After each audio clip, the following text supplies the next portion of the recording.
ಗುರುಗಳನ್ನು ಮುಂದೆ ತಮ್ಮ ನೋವನ್ನ ತೋಡ್ಕೊಳ್ತಾರೆ. ಗುರುಗಳು ಬಹಳ ಅಮೂಲ್ಯವಾಗಿರುವಂತಹ ಸಂದೇಶವನ್ನು ಕೊಡ್ತಾರೆ. ಏನ್ ಮಾಡಬೇಡಪ್ಪ, ಬಸವಲಿಂಗ ಶಾಸ್ತ್ರಿಗಳು ನಿತ್ಯನೂ ಸಹಿತ ಅತನಿಯೊಳಗಿದ್ದಾಗ ಅವರ ಚರಿತ್ರೆಯೊಳಗೆ ಬರ್ಕೋತಾರ.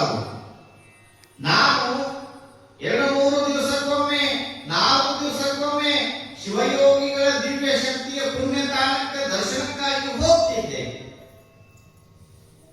ಅತನಿಗೆ ಮದುವೆ ಆದ್ಮೇಲೆ ಹೋಗ್ತಿದ್ರು. ಅತನಿಯ ಮಗೇಂದ್ರ ಶಿವಯೋಗಿಗಳ ಜೀವಿತಾವಧಿಯಲ್ಲಿ ಹೇಳಕತ್ತಿದ್ದ, ನಾನು ಗದ್ದಿಗೀಗಲ್ಲ, ಶಿವಯೋಗಿಗಳು ಇನ್ನೂ ಜೀವಂತವಾಗಿದ್ದಾಗಲೇ ಬಸವಲಿಂಗ ಶಾಸ್ತ್ರಿಗಳು ಹೋಗ್ತಿದ್ರು.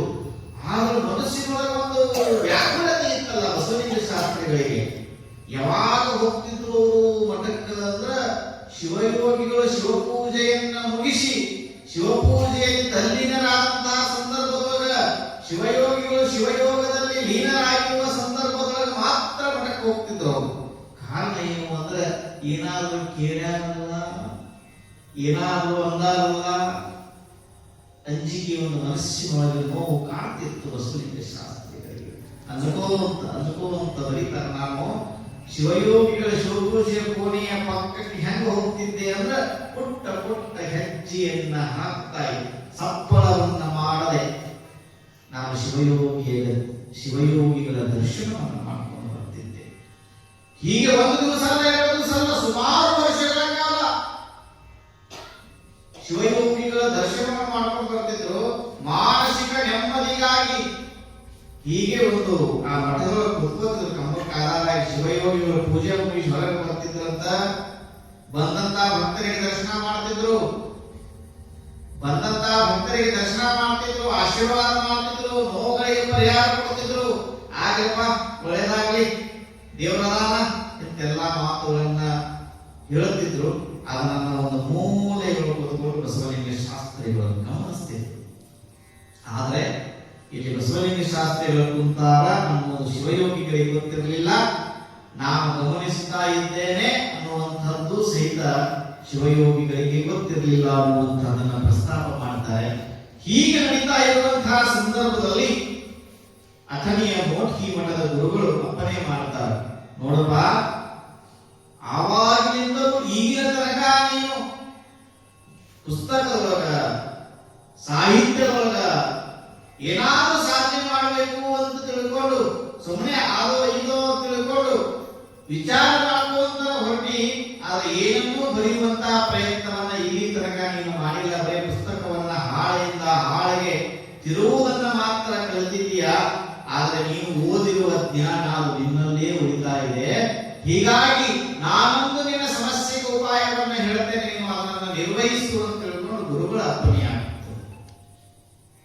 ಗುರುಗಳ ಅಪ್ಪಣೆ ಆದ ಮೇಲೆ ಏನ್ ಮಾಡಬೇಕು ಅಂತಂದ್ರ, ನೀ ದೂಸರ ಗಚ್ಚಿನ ಮಠಕ್ಕೇನು ಹೋಗ್ತಿಲ್ಲ, ಶಿವಯೋಗಿಯ ದರ್ಶನಕ್ಕೇನು ಹೋಗ್ತಿಯಲ್ಲ, ಆ ಶಿವಯೋಗಿಗಳ ದರ್ಶನ ಮಾಡುವ ಸಂದರ್ಭದಲ್ಲಿ ಶಿವಯೋಗಿಗಳು ನಡೆಯುವ ರೀತಿ, ನಡೆಯುವ ದಾರಿ ಹೇಗಿರ್ತಾರೆ, ಯಾರ್ಯಾರು ಬರ್ತಾರೆ, ಎಂತೆಂತ ಬರ್ತಾರೆ, ಆ ಶಿವಯೋಗಿಗಳ ದಿವ್ಯ ಸನ್ನಿಧಾನದಲ್ಲಿ ಶಿವಯೋಗಿಗಳು ಮಾಡಿರುವ ಮಹತ್ಕಾರ್ಯವನ್ನ, ಯಶೋಗಾಥೆಯನ್ನ ನೀನು ಪುಸ್ತಕ ರೂಪದೊಳಗೆ ಬರೀ, ನಿನ್ನ ಮನೆತನ ಬೆಳಗ್ತದ, ನಿನ್ನ ಮನೆತನ ಉಳಿತದ ಅಂತ ತಿಳ್ಕೊಂಡು ಗುರುಗಳ ಆಶೀರ್ವಾದ ಮಾಡ್ತಾರೆ. ನೆನಪಿಸಿಕೊಳ್ಬೇಕು, ಗುರುಗಳ ಆಜ್ಞೆಯನ್ನು ಹೊತ್ತು ನಿತ್ಯ 3-4 ದಿವಸಗಳಿಗೊಮ್ಮೆ ಬರ್ತಾ ಇರುವಂತಹ ವ್ಯಕ್ತಿ ಪ್ರತಿನಿತ್ಯ ಪ್ರಾತಃ ಕಾಲದಲ್ಲಿ ಶಿವಯೋಗಿಯ ಮಠಕ್ಕೆ ಆಗಮಿಸಾಕಂದ್ರು. ನೋಡ್ತಿದ್ರು. ಏನ್ ಬರೀಬೇಕು? ನಾಗ ಅದನ್ನ ಹೇಳಿದ್ದಲ್ಲ,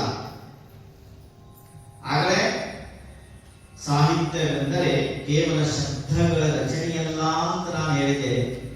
ಓದೋದು ಬಹಳ ಸುಲಭ,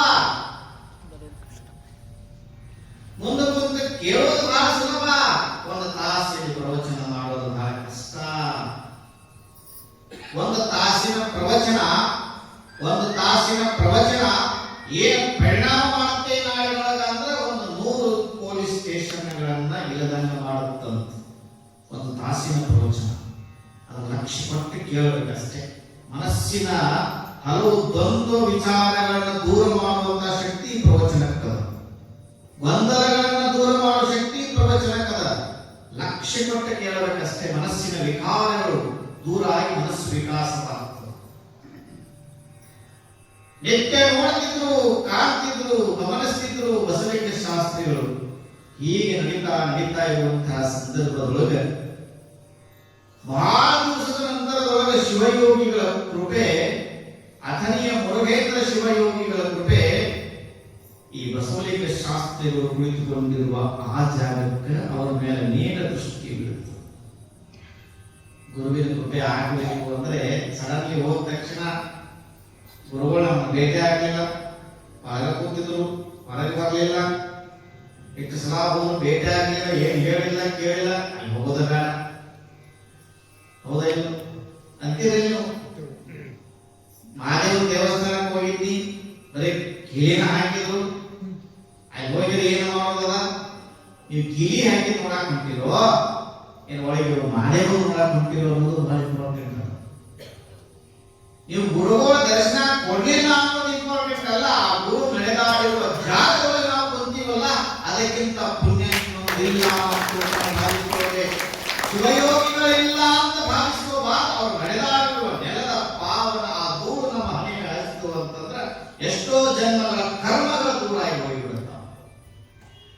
ಗುರು ಇರಬೇಕು ಅಂತಲ್ಲ, ದೇವರಲ್ಲಿ ಇರಬೇಕು ಅಂತಲ್ಲ, ಆ ದೈವತ್ವದ ಶಕ್ತಿಯಲ್ಲಿ ಜಾಗೃತವಾಗಿರುತ್ತದೆ ನಿರಂತರವಾಗಿ. ಶಿವಯೋಗಿಗಳ ದೃಷ್ಟಿಯ ಬಸವಲಿಂಗ ಶಾಸ್ತ್ರಿಗಳ ಮೇಲೆ ಬಿತ್ತಲ್ಲ. ಅಪರೂಪದ ದೃಷ್ಟಿಯರು, ಅಪರೂಪದ ಶಿವಯೋಗದ ಶಕ್ತಿಯರು. ಅವರು ಯಾರನ್ನ ಶಿವಯೋಗದ ದೃಷ್ಟಿಯಿಂದ ನೋಡ್ಯಾರ ಅವರೆಲ್ಲರ ಬದುಕು ಉದ್ಧಾರ ಆಗಿದ್ದಾರೆ. ಶಿವಯೋಗಿಗಳು ನೋಡ್ತಾರ, ಏಬಳ ಅವರು ಬಳಸು ಶಬ್ದ ಇದು ಏನೋ ಅಥಣಿ ಶಿವಯೋಗಿಗಳು ತಮ್ಮ ಜೀವಿತಾವಧಿಯೊಳಗ ಒಂದೇ ಒಂದು ಫಲ, ಸಿಟ್ಟು ಬಂದ್ರು ಒಂದ ಫಲ, ಪ್ರೀತಿ ಇದ್ರು ಒಂದ ಫಲ, ಬಹಳ ದ್ವೇಷಿದ್ರು ಒಂದ ಫಲ ಬಳಸ್ಯಾರ. ಯಾವ ಕಾಲಕ್ಕೂ ಒಂದು ಶಬ್ದ ಬೇರೆ ಬಳಸಿಲ್ಲ. ಏ ಬಳ ಅಂದ್ರ ಏ ತಮ್ಮ ಬಾಯಿ ಸ್ವಲ್ಪ ಏನಾದ್ರು ಅವನಲ್ಲಿತ್ತು ಅಂದ್ರೆ ಏ ಬಳ ಅಂದ್ರೆ ಜೋರ್ ಮಾಡಿದ್ರ ಅಪ್ಪ ಅವ್ರು ಯಾಕೋ ಶಕ್ತಿ ಗೆದ್ದಾರ. ಏ ಬಳ ಬಾರೋ ಬೇರೆ ವಿಷಯ.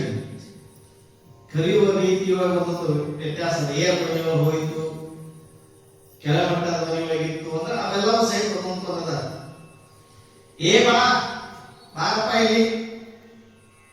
ಶಿವಯೋಗಿಗಳಿಗೆ ಎಲ್ಲವೂ ಅರಿವಿರ್ತದ ಅನ್ನೋದಕ್ಕ ಬಸವಲಿಂಗ ಶಾಸ್ತ್ರಿಗಳು ಅನ್ಕೊಂಡಿದ್ರು ನಾ ಯಾರು ಅಂತ ಗೊತ್ತಿಲ್ಲ ಅಂತ. ಆದ್ರೆ ಬಸವಲಿಂಗ ಶಾಸ್ತ್ರಿಗಳು ಯಾರು ಅನ್ನೋದು ಶಿವಯೋಗಿಗಳಿಗೆ ಗೊತ್ತಿಲ್ಲ. ಶಿವಯೋಗದೊಳಗೆ, ಲಿಂಗಯೋಗದೊಳಗೆ ಜಗತ್ತನ್ನ ಕಂಡಿರುವಂತ ವಿಭೂತಿ ಪುರುಷರು ಅವರು ಒಬ್ಬ ಸಾಮಾನ್ಯ ಸಂಸಾರಸ್ಥರಾಗಿರುವಂತ ಬಸವಲಿಂಗ ಶಾಸ್ತ್ರಿಗಳು ನಿತ್ಯ ಬಂದು ಕೂತ್ಕೊಳ್ತಾರೆ ಅನ್ನೋದು ಶಿವಯೋಗಿಗಳಿಗೆ ಆಗುದಿಲ್ಲ. ಕರೆದ್ರು, ಬಾರಪ್ಪ ಬಸವಲಿಂಗ ಬಾ ಕೂತ್ಕೋ, ವಿಭೂತಿಯನ್ನ ಹಚ್ತಾರೆ. ನೋಡಿ ಅಂಥ ಯೋಗ ಬಸವಲಿಂಗ ಶಾಸ್ತ್ರಿಗಳು. ಶ್ರೀ ವಿಭೂತಿಯನ್ನ ಧಾರಣೆ ಮಾಡಿ ಸುಮ್ಮನೆ ಕಾಲಿ ಕುಂತು ಕಾಲ ಹರಣ ಯಾಕೆ ಮಾಡ್ತೀವೋ ಬಸವ? ಬಸವನ ಅಪ್ಪನ ಹೆಸರು ಇಟ್ಕೊಂಡೀಯಾ, ನಮ್ಮ ಅಪ್ಪನ ಹೆಸರು ಇಟ್ಕೊಂಡೀಯಾ? ಬಸವನವರು ಯಾವತ್ತು ಬಸವನ ಅಂದವರಲ್ಲ. ಅವರು ಅಪ್ಪ ಅಂತಿದ್ರು, ನಮ್ಮ ಅಪ್ಪ ಅಂತಿದ್ರು. ಅವರು ತಮ್ಮ ಇಡೀ ಜೀವನದ ಇತಿಹಾಸದ ಯಾವ ಪುಸ್ತಕವನ್ನು ಓದಿಲ್ಲ ಅವರು. ತಿಳಾಗಿರ್ಬೋದು. ಅಥಣಿಯ ಮುರುಘೇಂದ್ರ ಶಿವಯೋಗಿಗಳು ತಮ್ಮ ಇಡೀ ಜೀವಿತಾವಧಿಯೊಳಗೆ ಯಾವ ಪುಸ್ತಕವನ್ನು ಒಪ್ಪಿದವರಲ್ಲ, ಅಪ್ಪಿದವರಲ್ಲ. ಒಂದೇ ಒಂದು ಪುಸ್ತಕ, ಅದು ಬಸವಾದಿ ಶಿವಶರಣರು ಬರೆದಿರೋ ವಚನ ಸಾಹಿತ್ಯವನ್ನ ಮಾತ್ರ ಜೀವನದಲ್ಲಿ ಅದನ್ನ ಬಿಟ್ಟ ಯಾವುದನ್ನೂ ಒಪ್ಪಿಲ್ಲ, ಅಪ್ಪಿಲ್ಲ. ಅಥಣಿ ಮುರುಘೇಂದ್ರ ಶಿವಯೋಗಿಗಳು ಅಪ್ಪ ಅಂತ ಕರೆದವರು, ನಮ್ಮ ಅಪ್ಪ ಅಂತ ಕರೆದವರು ಬಸವಣ್ಣ. ಇತಿಹಾಸಗಳಲ್ಲಿ ಬರ್ತದೆ, ಹೇಳ್ತೀನಿ ನಾನು. ಅವರು ವಿಭೂತಿಯನ್ನ ಹಚ್ಚಿ ಆ ಬಸವಲಿಂಗ ಶಾಸ್ತ್ರಿಗಳಿಗೆ ತಗೋ ಬಾಳ ಒಂದು ಹಾಳಿ ಕೊಟ್ಟರು, ಒಂದು ಸೀಸ್ ಕಟ್ಟಿ ಕೊಡ್ತಾರ. ಬರೀತಾರ ಒಂದು ಹಾಳಿ, ಒಂದು ಸೀಸ್ ಕಟ್ಟಿ ಕೊಡ್ತಾರ. ಅಥಣಿ ಮುರುಘೇಂದ್ರಪ್ಪ ಅವರು ಬರೆಯೋ, ಅಪ್ಪ ದಡ್ಡರಲ್ಲಿ ದಡ್ಡ ನಾನು, ಬರೆಯೋದು ಗೊತ್ತಿಲ್ಲ, ಅನುಭವ ಇಲ್ಲ. ಅಪ್ಪ ನಾ ಹೆಂಗ್ ಬರೀಲಿ? ನಾ ಬಂದಿದ್ದು ಬಡ ಕುಟುಂಬದಲ್ಲಿ ಹುಟ್ಟಿದ ವ್ಯಕ್ತಿ, ಅಲ್ಲೇ ಇಲ್ಲೋ ಕೂತ್ಕೊಂಡು ಜೀವನ ಮಾಡೋ ವ್ಯಕ್ತಿ ನಾನು. ನಾ ಹೆಂಗ್ ಬರೀಲಿ? ನಾ ಬರೆಯುವುದರಿಂದ ಜನ ಓದ್ತಾರೆ ನೋಯಪ್ಪ, ನನ್ನ ಬರವಣಿಗೆ ಜನ ಕಿಮ್ಮತ್ ಕೊಡ್ತಾರೆ ನೋಯಪ್ಪ, ನನಗೆ ಬರೆಯುವಂತ ಶಕ್ತಿ ಬರುವುದಾದ್ರೆ ಹೇಗಪ್ಪ ಅಂತ ತಿಳ್ಕೊಂಡು ಬಸವಲಿಂಗ ಶಾಸ್ತ್ರಿಗಳು ಕೇಳಿದಾಗ, ತಮ್ಮ ಬಹಳ ಏನ್ ಹೆದರ್ಬೇಡ, ದೊಡ್ಡ ನಿನ್ನ ಬರವಣಿಗೆ ಸಾಮಾನ್ಯವಾಗಿದ್ದಲ್ಲಪ್ಪ, ನಿನ್ನ ಬರವಣಿಗೆ ಇಡೀ ಜಗತ್ತ ಕೊಂಡಾಡುತ್ತ ಮುಂದ ನೀ ಬರೆಯುವ ಕೆಲಸ ಮಾಡುವಂತ ಆಶೀರ್ವಾದ ಮಾಡ್ತಾರೆ ಬಸವಲಿಂಗ. ಆಶೀರ್ವಾದ ಮಾಡ್ತಾರೆ ಅವ್ರು. ಬಸವಲಿಂಗ ಶಾಸ್ತ್ರಿಗಳ ನನಗೆ ಹಿಂದೆ ಬಹಳ ಜನ ಕವಿಗಳು ಸಾಹಿತ್ಯಗಳು ಬಂದು ಹೋಗ್ಯಾರ, ಅವ್ರ ಬರವಣಿಗೆ ಮುಂದೆ ನನ್ನ ಬರವಣಿಗೆ ಏನ್ರಿಯಪ್ಪ, ನಿಮ್ಮಂತ ಜ್ಞಾನಿಗಳ ಮುಂದೆ ನನ್ನ ಬರವಣಿಗೆ ಏನು ಅಂದಾಗ ಅವ್ರಂತಾರ, ಆಜ ಮಾಡಿದ ಕುಂಬಾರ ಮಾಡಿದ್ದು ಗಡಿಗೆಯೊಳಗ ಅದ ರುಚಿ ಇರ್ತದ, ಮೊಮ್ಮಗ ಮಾಡಿದ ಗಡಿಗೆಯೊಳಗು ಏನಿರ್ತದ ಅದ ರುಚಿ ಇರ್ತದ. ಮಾಡೋರು ಬೇರೆ, ಗಡಿಗೆ ಮಾತ್ರ ಬಂದ ಹೌದೇ ಇಲ್ಲ. ಮಾಡುವ ವ್ಯಕ್ತಿಗಳು ಬೇರೆ ಆಗಿರಬಹುದು, ಗಡಿಗೆ ಮಾತ್ರ ಒಂದ, ಮಾಡಿದ ಅಡಿಗೆನು ಒಂದ, ಉಣ್ಣಿದ ರುಚಿ. ಅಜ್ಜ ಮಾಡ್ಯಾನ 10 ವರ್ಷದ ಗಡಿಗೆ ಅಂದ್ರ ಅಡಿಗೆ ಆಗ್ತದ, ಅವ್ರು ಬರೆದಿದ್ದು ಮಾನ್ಯ ಆಗ್ತದ, ನೀನು ಬರೆದಿದ್ದು ಮಾನ್ಯ ಆಗ್ತದಪ್ಪ. ಬರೀ ಅಂತ ಆಶೀರ್ವಾದ ಮಾಡ್ತಾರೆ.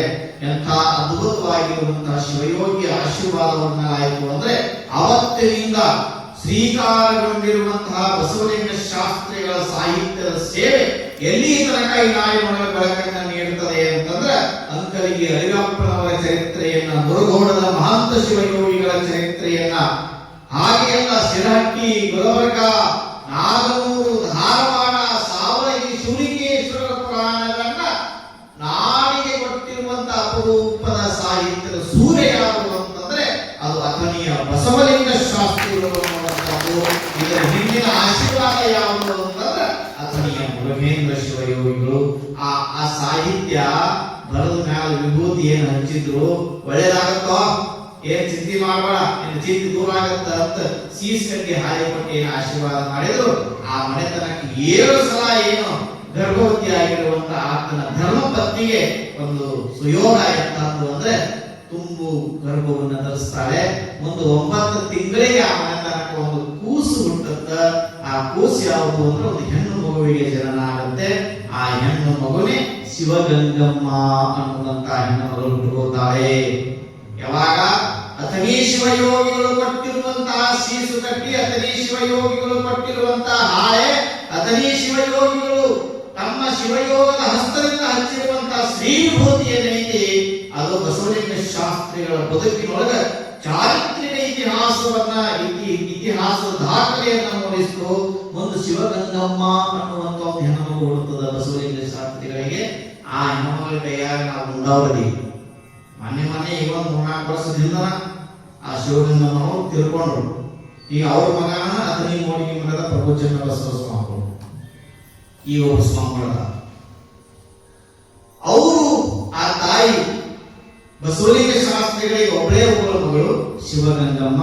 ಆ ಶಿವಗಂಗಮ್ಮನ ಪರಂಪರೆ ಹೆಂಗ ಮುಂದುವರ್ಕೋತ ಬಂದಾಗ ಕಾರಣ ಇಷ್ಟೇ. ನಾನು ಹೇಳೋದೇನು ಅಂದ್ರೆ, ನಾನು ಹೇಳೋದಷ್ಟೇ, ನೀನು ಒಲಿದರೆ ಹೊರಡು ಕೊನರುವುದು, ನೀನು ಒಲಿದರೆ ಬರಡು ಹಯನವುದು, ನೀನು ಒಲಿದರೆ ವಿಷವು ಅಮೃತಬಹುದು ಅನ್ನುವ ಏನಿದೆಯಲ್ಲ, ನೀನು ಒಲದಿ ಅಂದ್ರೆ ಭಗವಂತ ಎಲ್ಲವೂ ಸಹಿತ ಸುಸೂತ್ರವಾಗಿ ನಡೀತದೆ ಎನ್ನುವಂತಹದನ್ನ ನಮ್ಮವರು ನಂಬಿಕೊಂಡು ಬಂದಿರುವಂತಹದ್ದು. ಇಂತಹ ಮಕ್ಕಳ ಕೊರತೆ, ಮಕ್ಕಳ ಭಾಗ್ಯವಿಲ್ಲ ಅಂತ ತಿಳ್ಕೊಂಡು ಬರ್ತಾ ಇರುವಂತಹ ಬಸವಲಿಂಗ ಶಾಸ್ತ್ರಿಗಳಿಗೆ ಸಂತಾನ ಭಾಗ್ಯವನ್ನು ಕರುಣಿಸಿ ಅವರನ್ನ ಸಾಹಿತ್ಯದ ಮೇಲು ಶಿಖರ ಅನ್ನುವಂತ ರೀತಿಯೊಳಗೆ ಬೆಳೆಯೋದಕ್ಕ ಮೂಲ ಕಾರಣೀಭೂತ ಮೂಲ ಆಶೀರ್ವಾದ ಯಾವುದು ಅಂತಂದ್ರೆ ಅಥಣಿಯ ಮುರುಘೇಂದ್ರ ಶಿವಯೋಗಿಗಳು. ಈ ಚರಿತ್ರೆಯನ್ನು ಯಾರು ನೀವು ಓದ್ತೀರಿ, ನಿಜವಾಗಿರುವಂತಹ ಚರಿತ್ರೆ ಅಂದ್ರೆ ಇದೆ. ಹತ್ತಿರದಿಂದ ಬರೆದಿರುವಂತಹ ಚರಿತ್ರೆ ಇದು, ನನ್ನ ಕೈಯೊಳಗದಲ್ಲಿ. ಆ ಚರಿತ್ರೆಯನ್ನು ನಿಮ್ಮ ಮಕ್ಕಳಿಗೆ ನಿಮ್ಮ ಮನೆಯೊಳಗೆ ಇಡೋರಿ. ಇಂತಹ ಶಿವಯೋಗಿಗಳ ಚರಿತ್ರೆಯನ್ನು ಸುಮ್ಮನೆ ಓದದೇ ಇದ್ದರೂ ಸಹಿತ ನಾನು ಹೇಳೋದೇನು ಅಂದ್ರೆ, ಓದದೇ ಇದ್ರು ಸಹಿತ ಓದಾಕ ಆಗಂಗಿಲ್ರಿ ಅಂತಂದ್ರು ಸಹಿತ ಸುಮ್ಮನೆ ಹನಿ ಮುಟ್ಟಿಗೆ ನಮಸ್ಕಾರ ಮಾಡಿದ್ರೆ ಸಾಕು ನಿನ್ನ ಭಾಗ್ಯದ ಬಾಗಿಲು ತೆರೆದು ಬರ್ತದೆ. ನಿಮ್ಮದ ಪುಣ್ಯವೇ ಹಣ್ಣಾಗಿ ನಿಮ್ಮ ಬದುಕಿಗೆ ಬರುತ್ತದೆ ಅನ್ನುವಂತಹದನ್ನು ನೆನಪಿಸಿಕೊಳ್ಳಿ. ಇಂತಹ ಬಸವಲಿಂಗ ಶಾಸ್ತ್ರಿಗಳಿಗೆ ವರವನ್ನ ನೀಡಿ ಹರಿಸಿ ಹಾರೈಸಿ ಆಶೀರ್ವದಿಸಿ ಆ ಮನೆತನವನ್ನು ಉಳಿಸಿ ಬೆಳೆಸಿರುವಂತಹ ಆಶೀರ್ವದಿಸಿರುವಂತಹ ಮಹಾಪುರುಷರು ಯಾರು ಅಂತಂದ್ರೆ ಆತನಿಯ ಮುರುಘೇಂದ್ರ ಶಿವಯೋಗಿಗಳು. ಇವತ್ತು ನಾವು ಓದಿನಿ ಅಂದ್ರ ನನ್ನ ಮನೆತನ ಓದದ ಅಂದ್ರ ಇವತ್ತು ಸಾಹಿತ್ಯದೊಳಗೆ ಇಷ್ಟೊಂದು ಮಹಾತ್ಮನ ಚರಿತ್ರೆಯನ್ನು ನಾನು ಬರೆದೀನಿ ಅಂತಂದ್ರೆ ಏನೋ ಕೈಲಾದ ವ್ಯಕ್ತಿ ನಾ ಇಷ್ಟು ಬರೆದೀನಿ ಅಂದ್ರ ಅದರ ಹಿಂದಿನ ಆ ಶಕ್ತಿ ಯಾವುದು ಅಂತಂದ್ರೆ ಆತನಿಯ ಮುರುಘೇಂದ್ರ ಶಿವಯೋಗಿಗಳು ಅನ್ನುವಂತಹದನ್ನ ಬಸವಲಿಂಗ ಶಾಸ್ತ್ರಿಗಳು ಬರೀತಾರೆ. ಅಂತಹ ಮಹಿಮಾನ್ವಿತ ಜೀವನದಲ್ಲಿ ಅದ್ಭುತವಾಗಿರುವಂತಹ ಘಟನಾ ಇದು. ಚರಿತ್ರೆ ಬರೆಯೋದಕ್ಕೆ ನಾವು ಒಪ್ಪಿದನೇ ಆದ ಆ ಮನೆತನಕ್ಕೆ ಒಂದು ಮಗು ಆಯಿತು ಅನ್ನುವಂತಹದ್ದು ಶಿವಯೋಗಿಗಳ ಆಶೀರ್ವಾದ ಆ ಮನೆತನಕ್ಕೆ ಮಗುವಾಯಿತು ಅನ್ನುವಂಥದ್ದು ಇತಿಹಾಸ. ಇಂತಹ ಮಹಾಶಿವಯೋಗಿಗಳು ಒಂದು ಮನೆತನದ ಬೆಳಗುವುದಕ್ಕೆ ಕಾರಣೀಭೂತರಾಗ್ತಾರೆ. ಇಂತಹ ಮಹಾಶಿವಯೋಗಿಗಳು ಜನಿಸುವುದಕ್ಕೂ ಒಂದು ಘಟನಾ ಈ ನಾಳೆ ನಡೀತದೆ. ಆ ಘಟನೆ ನದಿಯ ತೀರದ ಕೃಷ್ಣಾ ನದಿಯ ತಟ